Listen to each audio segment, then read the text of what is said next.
Now we will study the new chapter, chapter number 5, magnetism and matter. Now we are already familiar with magnetism and some of its properties in the earlier classes. Even in the high school we have studied regarding the magnetism. Now this magnetism exists everywhere in the entire our universe, taking from galaxy to a tiny invisible atom level. This magnetism exists everywhere. Now this word magnetism or magnet is derived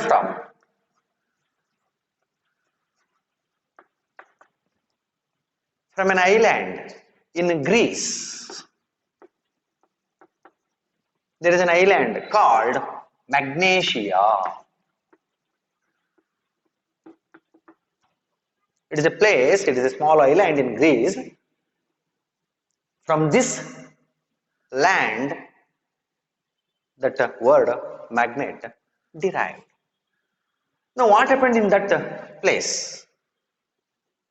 They found an ore of iron which is going to attract some iron content materials. And this was first observed by shepherds who are wandering in that region. Their shoes, which are having iron nails, stayed struck to the earth. Then they suddenly afraid why our shoes were struck. They don't know. And also the same effect was observed when they were having a stick to move the sheaves. That tip of the stick is containing some iron material.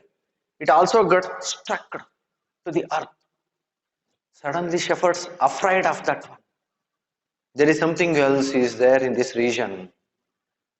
Then all the shepherds decide not to go there. There is something else which is going to attract some objects. Now based on these observations, they found that in that region they have a material in the earth, inside the earth. That material is going to attract certain other materials, that is iron like materials. From that concept, the name magnet is derived from this island, Magnesia. Now this magnet has a directive property. What is the meaning of directive property? You are already familiar with that one. If you take a magnetic needle or a bar magnet and if you freely suspend it, if it is the north and this one is the south, whenever a magnetic needle or a bar magnet is freely suspended, it always rests in north-south direction, and that property of the magnet is called as directional property. Now this property was used earlier for many other purposes. Now the same effect was observed when if you take a needle and if it is fixed to a rubber cork and it is made to float on water, still water, then also that needle came to rest in the north-south direction. Now this property was first technologically exploited by Chinese. They were using this technology for the navigation of ships. Since it shows the direction, therefore earlier this stone, which is the ore of the iron, they called it as leading stone. It is a stone which gives the direction, which is leading towards a particular direction, and hence that leading stone became lodestone. It is called as lodestone, and the name of that ore is magnetite. Magnetite, it is the ore of the iron which is present in that region, that is magnesia, which is attracting the iron like materials. Those iron like materials which are attracted by this ore are called magnetic materials. And this lodestone and this is ore of the iron ore is called magnetite. Now this was earlier used for the navigation of ships. Now in the previous chapter we have studied moving charges or the electric current and its magnetic effect of magnetic effect. That is magnetic effect of electric current we have studied. In the earlier 20th century,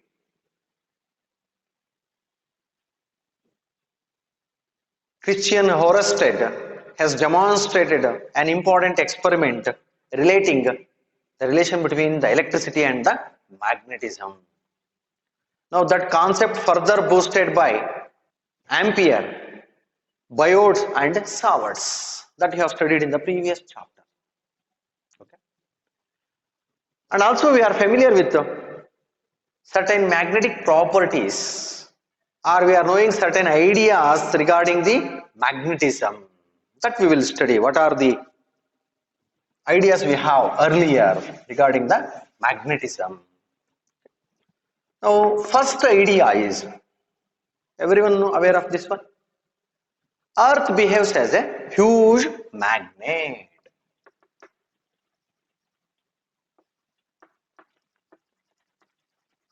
Earth behaves as a magnet, huge magnet.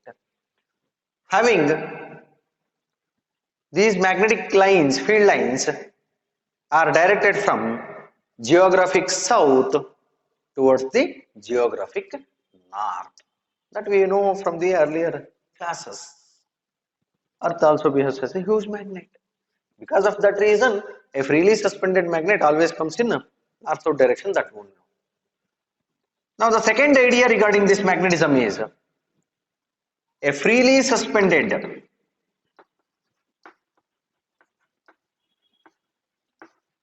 magnetic needle or a bar magnet always comes in or always comes to rest in which direction?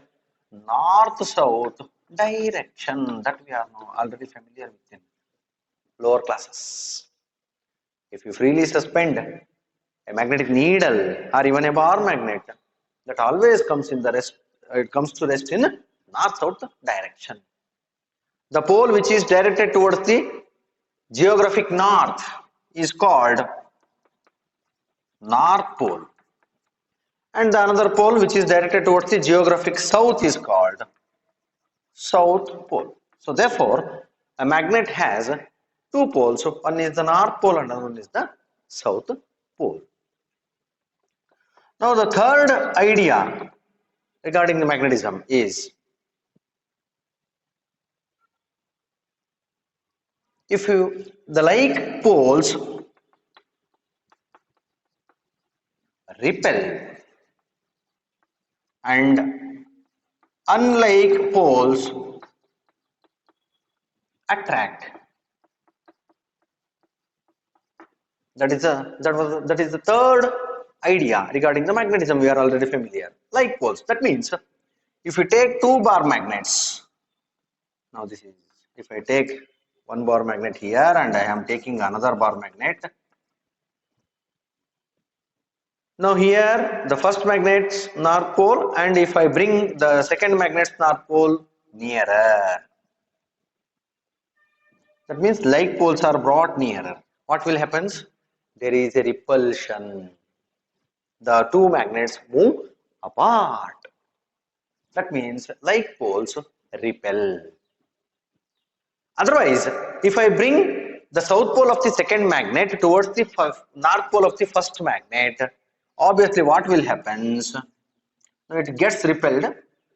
If I tries to bring the second one towards the first one, north pole of the second magnet towards the first magnet, it's going to repel it. It's going to push it away. That we know. Now in the second attempt, I am making a south pole of the second magnet is brought towards the north pole of the first magnet. Look at the diagram you are observing. The two magnets stick together. That means unlike poles attract each other. Now this concept is very similar to that concept in electricity. That is like charges repel and unlike charges attract. In the same concept we are having this third idea regarding the magnetism. And the fourth one,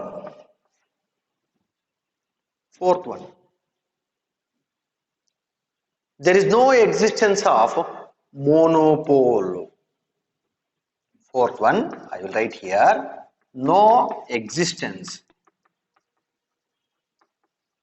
of magnetic monopole. What is that meaning? Now I have a bar magnet having north, south, two poles it is having.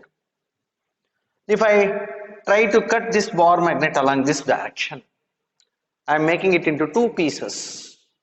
Obviously, I will get a two piece of that magnet. But careful observation shows that these two pieces once again becomes magnets with two poles. Each one is having the separate two poles. If I try to cut one more attempt, if I make one more attempt, then also I am getting additional two more pieces here. But those two are once again becomes the two separate magnets. If go on piecing it, if I observe the last tiny piece of this, then that also behaves as a magnet having two poles. That means if I try to separate the north pole and south pole, it is highly impossible. That means that there is no existence of monopole. If you say a magnet, it should be having two poles. But this is unlike to that what we have studied in electrostatics. So electrostatic we are having a single charge. If you have another charge which are having equal and opposite charges, one is positive and another one is negative, having the same magnitude, then it becomes a dipole. Then only it becomes a dipole. But in nature we have a single charge in electricity. But in magnetism we are not having a monopole. If you say magnetism, it should contain the two poles. That is, one is the north, another one is the south pole. That is the fourth idea that we have studied. And the fifth idea regarding the magnetism. The fifth idea regarding the magnetism is we can make magnets. We can make magnets from iron and its alloy.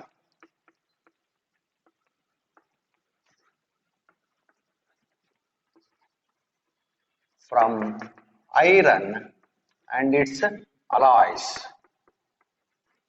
From these materials we can also made magnets.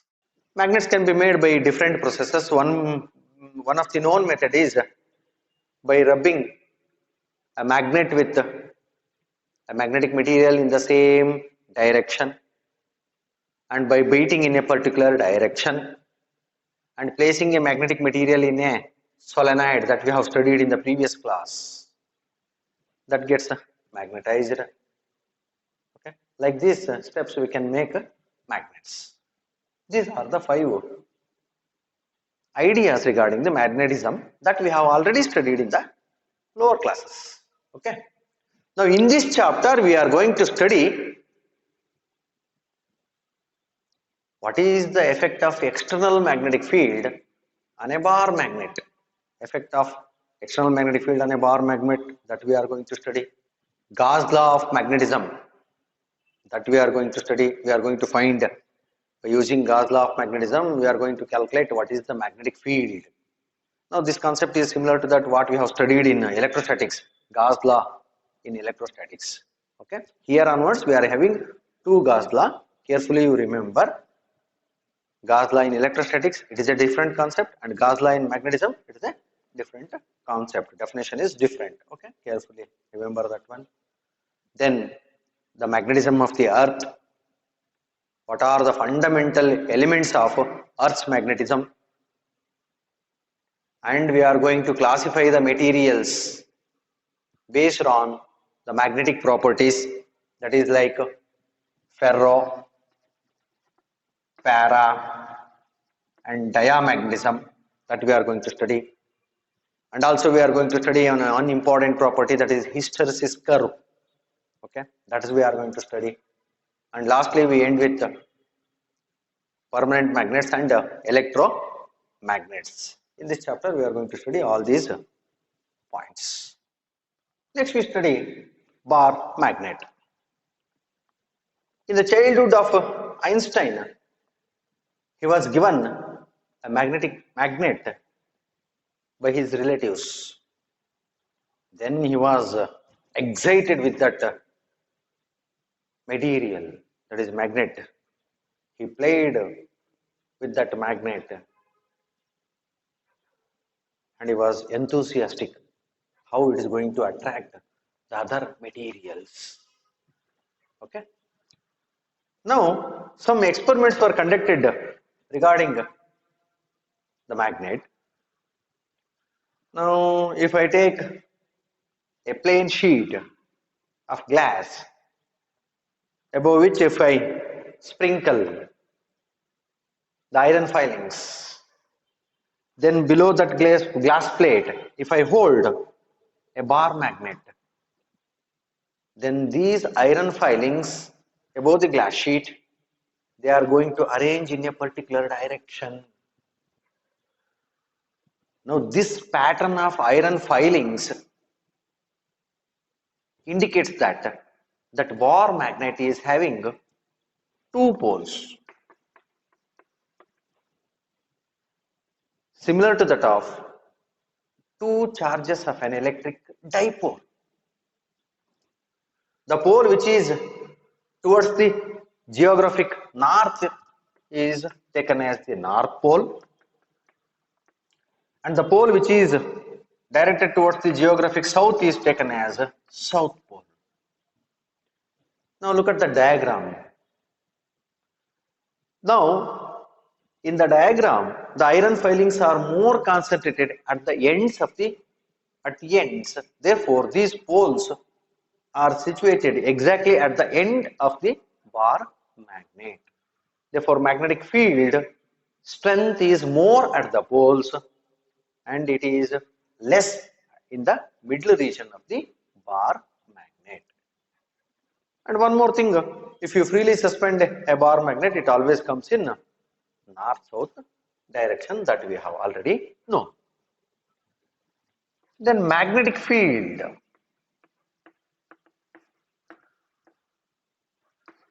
Next, we will define this one similar to that of electric field. Okay, what is an electric field? We have a charge around which there is a region. In this region, if you bring another charge, it experiences electrostatic force. Then that region we have called in the first chapter, it is electric field. In the same manner, we will define a magnetic field. What is a magnetic field? A region around a bar magnet. If you take a bar magnet, now we have a region in here. Now in this region, if I bring another magnet or a magnetic needle, that experiences a magnetic force. Now this region within which another magnet experiences a magnetic force is called as magnetic field. It is called as magnetic fields. Then the presence of magnetic field is represented by imaginary lines around the magnet, and those imaginary lines are called magnetic field lines. Now how can you draw the magnetic field lines? It is a simple one. Take a bar magnet here and place a compass needle. Now, compass needle is also having a magnet. Okay. Now, place the compass needle in different directions. That needle deflects in a particular direction, and those marks were made, and that represents the magnetic field lines. Now look here, I am drawing the magnetic field lines. Now here like this, now here like this we are getting, and if you take here the magnetic field lines looks like this, and it is observed that the field lines, they start from the north pole and enter the south pole and makes a circular path. That means they are making a loop. Like this, we are having a magnetic field lines. Then what are magnetic field lines? These are the imaginary lines drawn around the magnet representing the presence of magnetic field, and those are called as magnetic field lines. Now look at the diagram. We are having magnetic field lines due to a bar magnet, magnetic field lines due to a current carrying solenoid, and in comparison we are showing in the diagram electric field lines due to an electric dipole. Compare there. In the electric field lines, they start from positive charge and end at the negative charge. They end. They further do not form a closed loop. But in the case of a magnetic field lines, they are forming a closed loop. They are forming a closed loop. This is the one of the difference between the electric field lines and the magnetic field lines that you should remember. Now looking at the three diagrams, we can list out what are the properties of the magnetic field lines, similar to the properties of electric field lines. First one, the magnetic field lines form a continuous closed loop. As shown in the diagram, they form a continuous closed loop. Now this is against the electric field lines that we have studied in the first chapter. The electric field lines, they start from positive charge and end with the negative charge. But the magnetic field lines, they make a closed loop as shown in the diagram. That is the difference between the electric field lines and the magnetic field lines. Second one is a little bit similar to that of electric field lines. If you draw a tangent, if I take, we have a magnetic field line here, if I take a point here and I am drawing a tangent at this point. Now the tangent at this particular point represents the direction of the magnetic field. Represents the direction of the magnetic field. Represents direction of B.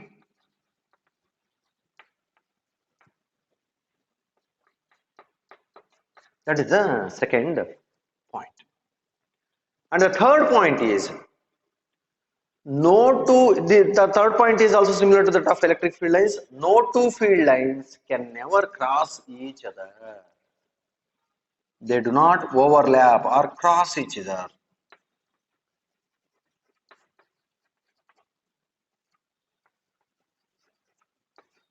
They do not overlap or do not cross each other. Two field lines, ಯಾವುದೇ ಎರಡು field lines ತಗೊಳ್ಳಿ, one field line ಇನ್ನೊಂದು field line ಹೀಗೆ cross ಆಗೋದಿಲ್ಲ ಹೇಳಿ ಅರ್ಥ. If they do so, ಹಾಗೇನಾದ್ರೂ ಒಂದು ವೇಳೆ ಆಯ್ತು ಹೇಳಿದ್ರೆ, what will happen? We are getting two directions for the magnetic field, similar to that of electric field. Okay. So for this curve, if I draw a tangent, the magnetic field is along this direction. For this magnetic field line, if I draw a tangent, the magnetic field is having along this direction. That means From a same magnet at a particular point, we are getting two directions for the magnetic field at a particular point, which is against the uniqueness of the direction of magnetic field. Because of that reason, no two field lines can never cross each other. Now, fourth point. Look at the diagram there, the fourth point. Now here, if I draw a region here, now here only one field line is passing through that area. Now let me call this as 2. Now I am drawing here one more area. I am calling it as 1. Now this is the area 1 and this is area 2. Look at these two areas carefully. Now here in this region we are having almost all the magnetic field lines passing through that area. So in the region 1 we are having more field lines, therefore the magnetic strength is more in the region 1. But in the region 2 only one field line is passing, if I assume, then the magnetic field strength at this region is lesser. That is as shown in the diagram. That is the fourth property. Now these are the 4 important properties of magnetic field lines. Now one important note we are going to study here. We are going to compare the expressions for the case of electrostatics and magnetism. Now first one, assume that we are having a positive electric charge. Then the expression for electric field due to a single charge is given by E is equal to 1 divided by 4 pi epsilon naught into is Q by R square. Okay. Now similar to that of electrostatics, we are having some expressions in magnetism. Now this is given in some other textbooks, but in NCERT they have avoided this one. But for competitive examination point of view, I am giving these ideas. We have already learned that there is no existence of monopole. Assume that there is a magnetic monopole of charge Qm. Assume there is no existence of magnetic monopole, only dipole exists. Let me assume this one. Then the magnetic field at any point due to this magnetic pole is given by mu naught divided by 4 pi, similar type of expression, that is Qm, magnetic charge Qm divided by distance R square. Little bit of similarity between them. Okay. And second point, if you take a dipole, in the case of an electric dipole, we have derived 2 important expressions: electric field due to a dipole along the axial point and along the equatorial point. The magnitude of the electric field due along the axial point is given divided by 1 divided by 4 pi epsilon naught into, it is 2p divided by r cube that we have derived magnitude. What is P there in electrostatics? It is electric dipole moment, which is nothing but charge multiplied by the distance of separation of the 2 charges that we know. Similarly, we can have the expression for magnetic field along the axial point in the case of a bar magnet. In the case of a bar magnet, that relation is also similar. Mu naught divided by 4 pi, mu naught divided by 4 pi into 2m. M is magnetic moment. M is magnetic moment divided by r cube. It is along axial point.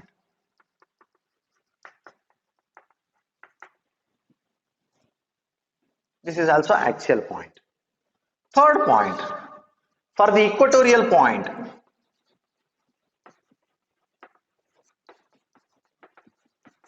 now what we have studied in electrostatics, the magnitude is given by I am writing the magnitude. It is 1 divided by 4 pi epsilon naught P by R cube along the equatorial. If you write in the vector form, it obviously becomes a minus sign here because direction of the electric dipole moment and magnetic field are exactly opposite in nature. Similarly, we can write the expression for magnetic field due to a bar magnet along the equatorial point, that is B is equal to mu naught divided by 4 pi into m divided by R cube. Now these are some comparisons between the electrostatics and the magnetism. One case should be known that in electrostatics we have a single charge, but in magnetism we are not having a single magnetic pole. That is, monopole does not exist. We are having only a dipole. With this knowledge, we are going to derive one important expression, that is, we are going to show that bar magnet has an equivalent solenoid. That means the expression for current carrying solenoid, the expression for magnetic field along the axial point of a current carrying solenoid is similar to that of the expression for bar magnet that we are going to study in the next concept. Now we will study bar magnet as an equivalent solenoid. Now we are already familiar with the case of a magnetic field due to a circular current loop and also magnetic field due to a solenoid, current carrying solenoid, that we have already studied in the previous chapter.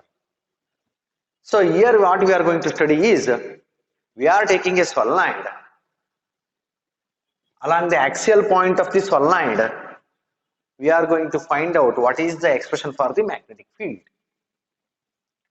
If you find the expression for the magnetic field, that expression exactly resembles the expression for the case of a bar magnet, and hence bar magnet is equivalent to a current carrying solenoid.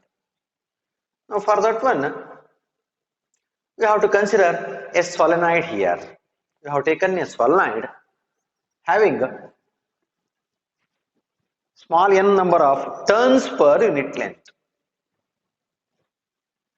and 2L is the length of the solenoid and A is radius of the solenoid. Now it carries a current of I. Since the current is flowing, we are getting the magnetic field inside the solenoid. That direction is already we are familiar. The direction is given by the right hand rule. Now here we are considering the axis of the solenoid as shown in the diagram, and we are taking an axial point P, which is at a distance, a small letter r, from the center of the solenoid. That point P is at a distance r from the center as shown in the diagram. Now our aim is, what is the expression for magnetic field for an axial point outside the solenoid? We are already familiar with any point which is inside the solenoid, we are having an expression for the magnetic field. That is, magnetic field B is equal to simple relation mu naught n into I. That relation we have already derived in the previous chapter. But we are not interested in magnetic field inside a point, inside the solenoid. We are interested in calculating the magnetic field outside the solenoid along the axial point. Got it, that one? Okay. In order to obtain the expression for magnetic field at the point P, we are considering a current loop, current element of length dx, which is placed at a distance x from the center of the solenoid. Solenoid ಇಂದ ಒಂದು current loop ಅನ್ನು ತಗೊಳ್ತಾ ಇದೀವಿ, ಅದರ length dx ಆಗಿರಲಿ. ಎಷ್ಟು ದೂರದಲ್ಲಿ ಇಟ್ಟಿದ್ದೀರಿ ಅದನ್ನ? ಸೆಂಟರ್ ಆಫ್ ದಿ ಸೊಲನಾಯ್ಡ್ ಇಂದ x ಡಿಸ್ಟೆನ್ಸ್ ಅಲ್ಲಿ ಇದೆ, as shown in the diagram. Now what is this n? Number of turns per unit length.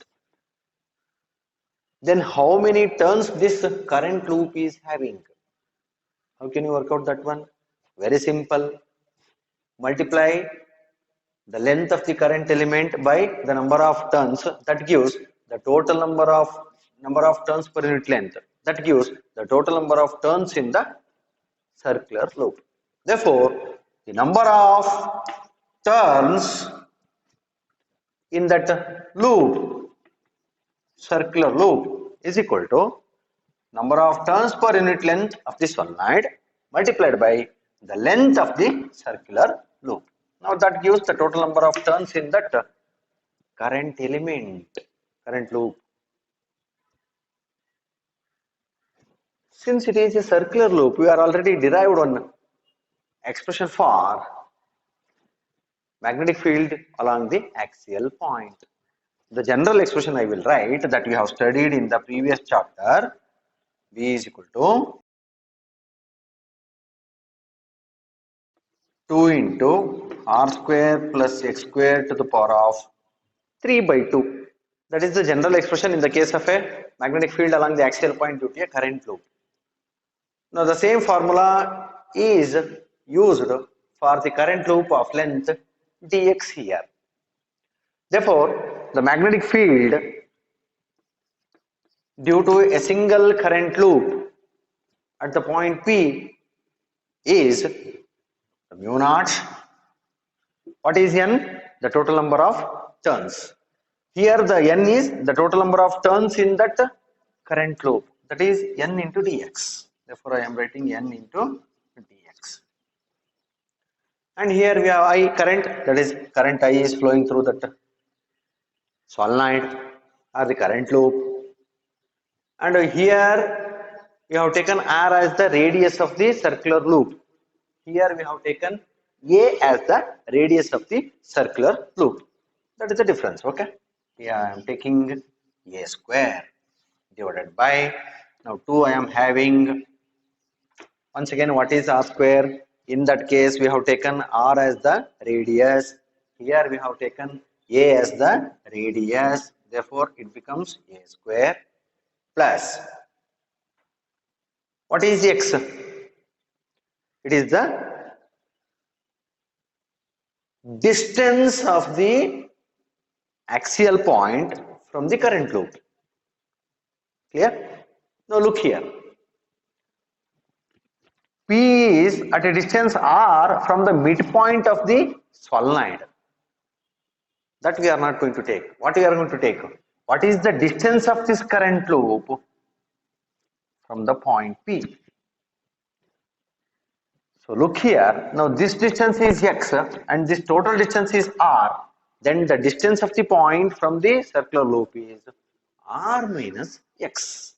So therefore, here we are getting r minus x whole square to the power of 3 by 2.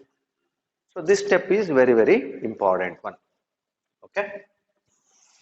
Now this gives the magnetic field due to a current element, that is circular loop, single loop having n into dx number of turns at the point P. Now this is for a single current element. Then what is the total magnetic field? What is the total magnetic field due to the entire solenoid? That means we are going to obtain that one by integrating this expression from where to where. Since we have taken, this is the midpoint. Now that side, right side is plus L and the left side is minus L. So integrating from minus L to plus L, this expression. Okay. So this B is equal to, therefore B is equal to integral of minus L2 plus L mu naught n dx into I a square divided by 2 into a square plus r minus x whole square to the power of 3 by 2. Now, for r very much greater than a radius, the distance of the point is very much greater than the radius of the solenoid, and also for r very much greater than the length of the solenoid. For these two assumptions, the denominator term becomes a square plus r minus x whole square to the power of 3 by 2 is equal to, we are neglecting a square term and we are also neglecting this x square term or x term. Therefore, we left with only r cube. With these assumptions, we are getting in the denominator r cube. Okay. So then this expression becomes b is equal to integral minus L2 plus L mu naught n dx into I a square divided by, now the denominator becomes 2 into r cube. 2 into r cube. Now just rearrange the terms. I will write here. So b is equal to mu naught is constant n I a square divided by 2 r cube. All these things are constant here. This one, this one, this one, this one, and this 2 r cube. Okay. Only left with integral minus L2 plus L into dx. If you carry the integration part, mu naught n I a square divided by 2 r cube. Integration of 1 with respect to dx is, it is x, and applying the upper limit and the lower limit. Now if you apply the upper limit, it is L, minus of lower limit is minus L, that is equal to, we are getting 2L after applying the limits. Therefore, the total magnetic field is given by mu naught n I a square into 2L divided by 2 r cube. Okay. Now here I will rearrange the terms, and also I am multiplying and dividing both the numerator. I am multiplying both the numerator and denominator by 2 pi. Okay, and here I will rearrange the terms. Now mu naught I am writing. Now this 2 into 2 pi I am writing it as 4 pi. Clear? Into, now I am taking n into 2L together. N into 2L. Okay. Now I am having I here separately. Okay. Then I am having pi into a square together. Pi a square together. And this 2, one more 2 is there. One more 2 is there. I am writing it outside. Just I am rearranging the terms. Carefully rearrange them like that. In the denominator I am having r cube. In the denominator I am having r cube. I will use this part. Okay.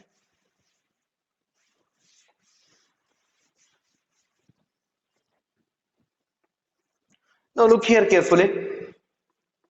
B is equal to mu naught divided by 4 pi. Now what is n into 2L? N is number of turns per unit length and 2L is total length, which is nothing but the total number of turns in the solenoid. Clear? And I, it is the current. What is pi a square? Pi into a square is, it is the area of the solenoid, area of cross section of the solenoid. That is, and 2 is there. Clear? Divided by, in the denominator I am having r cube. Carefully look at these terms. I current and A is area of cross section. That product we have taken already studied as magnetic moment and can multiplied by the number of turns. So therefore these three terms together represents the total magnetic moment of the solenoid. Therefore, mu naught divided by 2 pi m 2m divided by r cube, where m is equal to NIA is magnetic moment.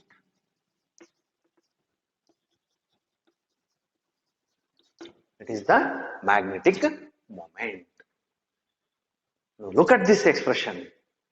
This expression is similar to that of expression for the magnetic field due to a bar magnet along the axial point. U naught divided by 4 pi into 2m divided by r cube that we have studied in the note section. Now these two are resemblance, and hence a current carrying solenoid acts as a bar magnet, or bar magnet is equivalent to a solenoid. Now let me demonstrate a simple experiment. Now I have a plain white sheet over which I am pouring iron filings. Okay, look here, I am spreading the iron filings on the plain sheet. Okay, these are the iron filings I am pouring, randomly distributed on this sheet, iron filings. Now I am holding a bar magnet beneath this sheet. Now look here, what will happen? As and when I am holding the bar magnet beneath the paper, the iron filings are aligning in particular directions. Look here, how beautiful we are seeing this one. Okay, so look here, at the ends we are having maximum number of iron filings. Okay, at the middle we have a minimum number of iron filings. Now this simple concept indicates that a magnet has two poles at the ends. One is the north pole, another one is the south pole. And the magnetic field strength is maximum at the poles and it is minimum at the middle region. Okay. Now I will pour some more iron filings, and how we will get looks like this one. You know, see this one. I'm saying pouring more and more iron filings and randomizing their direction. Okay, now I am holding the same bar magnet beneath of it. Now how will it will looks?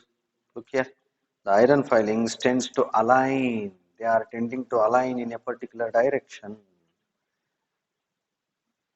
Look here. Yes, how beautiful it is. Now the iron filings are concentrated more at the ends and least at the middle region. With this nature of iron filings, one can draw the magnetic field lines around a bar magnet. Now look here, we have a bar magnet which is freely suspended. You are observing a dot at one end. That dot represents north pole of the bar magnet. Okay, so let me oscillate that bar magnet slowly. Now it is oscillating. Now after some times it comes to rest always in north-south direction. Now it is oscillating almost in the north-south direction. Now if I turn the bar magnets towards us, now north pole is towards us. Now I am leaving it. Okay. Now I will leave it. Then once again it is going to make oscillation and always comes to rest in the north-south direction. If I rotate the stand also, then also that bar magnet always points in north-south direction.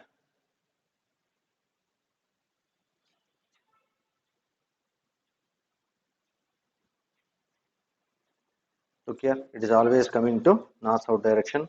I am rotating the stand now. I will rotate the stand, but the position of the bar magnet, it always looks like it's always in the north-south direction. I am turning the stand, but the bar magnet's dot, that is white dot, what you are seeing, which is the north pole, it is not at all turning, but only the stand is turning. Look here carefully. I am rotating the stand slowly in all possible direction, but that bar magnet's white point, which is the north pole, is always directed towards the north direction.